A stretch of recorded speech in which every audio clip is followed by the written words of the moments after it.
तो जय माता दी सभी भाइयों को। दोस्तों कैसे हो आप सब। आशा करता हूँ मेरी तरफ फिट और फाइन होंगे। दोस्तों आज मैं आपको बताने जा रहा हूँ कि सबसे इम्पोर्टेंट बातें जो कि हमारी टैक्सी लाइन से है। मैं दोस्तों आपको बता देता हूँ, आज मैं आपको ओला उबर के बारे में, अर्निंग के बारे में नहीं बताने वाला हूँ। आज ओला उबर के डॉक्यूमेंट के बारे में बताने वाला हूँ कि हमारे पास डॉक्यूमेंट क्या क्या होने चाहिए ऑल इंडिया परमिट गाड़ी के में। तो सारी डिटेल मैं आपको एक एक पेपर के साथ बताता हूँ। तो शुरुआत करते हैं। सबसे पहले हमारे पास लाइसेंस होना चाहिए।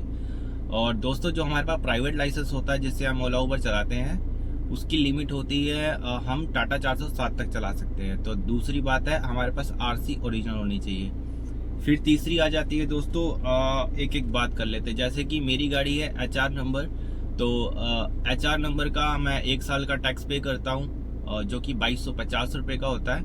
तो 1 साल का ये HR ये है डॉक्यूमेंट जो कि हरियाणा का टैक्स है ये। ठीक है दोस्तों। तो दूसरी बात आ जाती है कि हमें PUC पोल्यूशन, तो ये भी मैंने 1 साल का करवा रखा है। ये कुछ इस तरह का होता है दोस्तों, ये 1 साल का मैंने करवा रखा है। पोल्यूशन दूसरा डॉक्यूमेंट पोल्यूशन आ गया। तो तीसरा आ जाता है दोस्तों हमारे पास फिटनेस। अब दोस्तों मेरी गाड़ी के हो गए 5 साल पूरे। 5 साल के बाद हमारे पास 2 साल की फिटनेस मिलती है। हर 2 साल ऐसे मिलेगी आपको। और ये 2 साल की फिटनेस मैंने करवा रखी है। कुछ इस तरह से डॉक्यूमेंट मिलता है आपको जब आप करवाते हैं फिटनेस। तो दोस्तों अब आ जाती है परमिट की बात। तो दोस्तों परमिट हमारे पास जो होता है ऑल इंडिया परमिट गाड़ी में, तो ये दो पार्ट मिलते हैं, जिसमें पार्ट A होता है और पार्ट B होता है। ये कुछ ऐसे आपको गुलाबी पेपर में मिलेगा, पार्ट A और पार्ट B। ये 2 डॉक्यूमेंट होने चाहिए परमिट। ठीक है दोस्तों। फिर आ जाती है AITP, ये भी एक तरह का परमिट होता है। AITP ऑथराइजेशन ये 500 रुपये का कटता है 1 साल का। तो आपको ये भी अपना डॉक्यूमेंट बिल्कुल साथ में कैरी करना है। ये मैंने सारे लैमिनेशन करवा के रखे हुए हैं, फाइल में लगा के, हमेशा मेरी गाड़ी में साथ में होते हैं। फिर उसके बाद दोस्तों आ जाते हैं हम कि हमारे पास ये इंश्योरेंस, मैंने इंश्योरेंस करवा रखी है। तो ये फर्स्ट पार्टी की इंश्योरेंस है जो कि 1 साल की मैंने करवा रखी है। तो दोस्तों उसके बाद आ जाते हैं हम ये ITR का, वो इसके रिलेटेड नहीं है। तो मैंने इसके साथ साथ दोस्तों क्या करवा रखा है, CNG टेस्टिंग के लिए। दोस्तों ये CNG टेस्टिंग जो मैंने करवाई था अपना सिलेंडर, तो उसका भी ये डॉक्यूमेंट मिलता है। और साथ में जब जहाँ पे CNG साइड में है मेरा पॉइंट है, तो वहाँ पे एक प्लेट भी लगती है, तो वो प्लेट भी आपको लगवानी पड़ती है। प्लस सिलेंडर टेस्ट जब होता है तो आपको ऐसा एक सर्टिफिकेट मिलता है। तो ये सर्टिफिकेट भी मैंने लैमिनेशन करके रखा हुआ है दोस्तों। उसके बाद मैं बात कर लेता हूँ, जैसे कि मेरी गाड़ी की सारी EMI खत्म हो चुकी है। सभी भाइयों का मैं रोज बोलता हूं, तो मेरी कोई EMI जाती नहीं है। जब आपकी गाड़ी की EMI खत्म हो जाती है तो आपको एक NOC, जब आपकी गाड़ी फाइनेंस होती है तो फाइनेंस की तरफ से आपको NOC प्रोवाइड की जाती है आपके रेजिडेंस एड्रेस पे। तो जैसे कि मैं आपको एग्जाम्पल के तौर पे बता देता हूँ, ये मेरे पास NOC आ रखी है।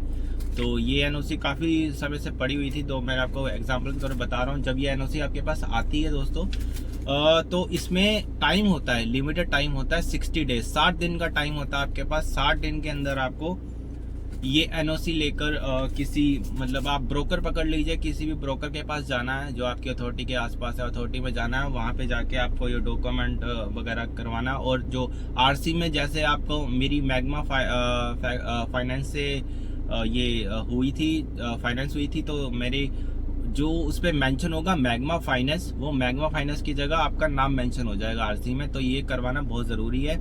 अगर आप ये नहीं करवाएंगे तो आपकी जब गाड़ी सेल करेंगे आप, तो आपको दिक्कत आ सकती है। तो दोस्तों ये सारी चीज़ें मैं ये अभी हाल ही फिलहाल में करवा लूँगा। और ये सारे मैंने आपको डॉक्यूमेंट बता दिए A to Z जो कि होते हैं हमारे ऑल इंडिया परमिट गाड़ी में। तो ये सारे आप डॉक्यूमेंट कैरी करके रख सकते हैं और गाड़ी चला सकते हैं दोस्तों। तो ये हाल ही में मेरे एक दोस्त का चालान हुआ है, तो बहुत ही दुखद के साथ कहना कर रहा है। खैर उनका चालान हुआ है, शायद उनका 1-2 डॉक्यूमेंट मिसिंग हो गए और 5 नंबर वालों ने चालान किया उनका। और डॉक्यूमेंट के साथ साथ दोस्तों आपको एक चीज़ और कैरी करनी है, जो कि है, मैं आपको बताता हूँ। ये फर्स्ट एड किट जो मैंने बना रखी है, कुछ इस तरह से बना रखी है दोस्तों। इसमें मैंने एक रील डाल रखी है, आप उसको देख सकते हैं जाके कि इसमें क्या क्या मैंने रखा हुआ है। इसके एक्स्ट्रा भी सामान रखा हुआ, वो मैं अपने, जैसे कि मैं जानवरों की सेवा करता हूँ, ट्रीटमेंट करता हूँ उनका, तो मैंने उनके लिए भी इसमें रख रखा है सामान। जैसे कि कुछ कुछ मिलता है, कोई डॉग वगैरह, कोई जख्म वगैरह होता है, तो मैं उनका फर्स्ट एड कर देता हूँ जितना मेरे से हो सकता है। तो दोस्तों आप भी ऐसी ऐसी चीज़ें कर सकते हैं। बाकी दूसरी बात ये है कि दोस्तों आप सारे डॉक्यूमेंट ओके करके चलिए। जैसे कि मैंने लैमिनेशन करवा के सारे डॉक्यूमेंट की रखी हुई है, प्लस उनकी एक फाइल बना के रखी हुई है गाड़ी में। तो फाइल बना के डॉक्यूमेंट की सारी, उसके बाद मैं अपने डैशबोर्ड में से रख देता हूँ। जब भी कभी चेकिंग की बारी आती है तो मेरे को एक एक डॉक्यूमेंट ढूंढने की ज़रूरत नहीं होती है, कि सारी फाइल बना रखी है और साथ के साथ मैं चेक करवा देता हूँ, और 1 मिनट के अंदर पुलिस वाले जाने के लिए कह देते हैं। तो दोस्तों आशा करता हूँ आप भी सारे भाई इसी तरह से अपने डॉक्यूमेंट कैरी करके रखेंगे। और आज की अगर मेरी वीडियो अच्छी लगी हो तो प्लीज़ लाइक, सब्सक्राइब और कमेंट करके ज़रूर बताइएगा। तो कैम मास्टर ब्लॉग को देखते रहिए और इसी तरह हंसते रहिए, मुस्कुराते रहिए। विदा लेते हैं। जय माता दी।